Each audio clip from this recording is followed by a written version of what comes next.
Israel Ray Smith was born on the 18th of January 1980 and grew up and still currently resided in his hometown of Wytheville, Virginia. Israel had a 7-year-old son who lives with his mother in Pulaski County. Smith and the boy's mother never married and ended their relationship years ago, but Smith still saw his son most weekends. Israel spent the rest of his time living alone in an apartment on Fulton Street. He attended college where he hoped to acquire a degree in electronics. He also planned to attend WCC in the fall to become a certified electrician. He was currently working in his spare time as a sound engineer for a Christian rock band. Since September 2007, Smith had worked as a sales associate at Radio Shack and had been a model employee. When it came to work, he was extremely dependable. He only missed 2 days of work the whole time he was there. One of his colleagues pointed out that Smith always called ahead on the rare occasions that he had to miss a shift or was running a few minutes late. On March the 10th, 2008, the day of his disappearance, Israel attended work like any other day. He was upbeat, and co-workers said they didn't notice anything unusual about Smith's behaviour or demeanour. As the day played out, come 8 p.m, the Radio Shack store closed. Smith said goodbye to his manager and "I'll see you tomorrow." The brief conversation in the parking lot after closing up the store would be the last time his supervisor would speak to him again. That same day, Israel spoke with his mother on the phone. He remained close to his mother Debbie and would speak to her on the phone at least a couple of times a week. Again, nothing about the phone call was out of the ordinary. After leaving the Radio Shack, Smith then went to visit his brother. This would be the last sighting of Israel Smith. The next day, Israel's mother Debbie visited his apartment, but although his car was parked outside, he didn't answer the door. The next day she tried again, and exactly the same thing. She left notes on the door asking him to call her. On March the 13th, it was his brother's birthday, and Smith's family became concerned when he didn't contact them. His mother, his brother, and his brother's girlfriend went to his apartment in the late evening, and he still didn't answer the door. His mother spoke to a neighbour who said they hadn't seen him either. At this point, concern was rapidly growing.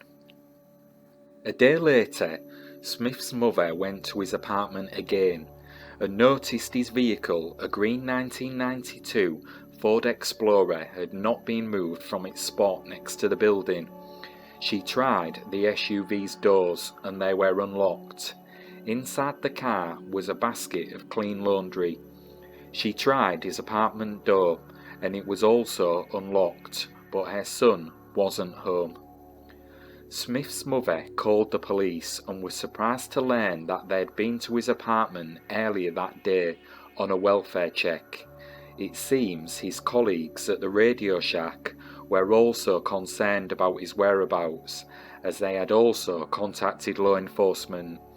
The police had found the apartment door slightly ajar and noticed his car doors were unlocked with the keys inside. Inside the apartment, the lights and television were turned on. A game controller was plugged in and lying on the floor, and Smith's keys were on the coffee table. There were no signs of a struggle or forced entry. None of his belongings were missing, and there were no indications that he'd planned to leave for an extended time period. It's also uncharacteristic of him to leave his doors unlocked or to leave his video game controller lying out. He kept his belongings well organised, with everything in its particular place.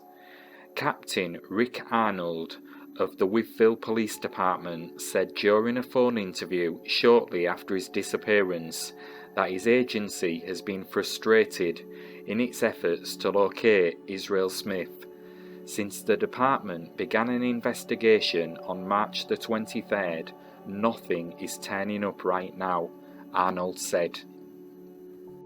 Since Smith was reported missing, Arnold said the WPD has interviewed a number of people who knew Smith, including his family, friends and co-workers.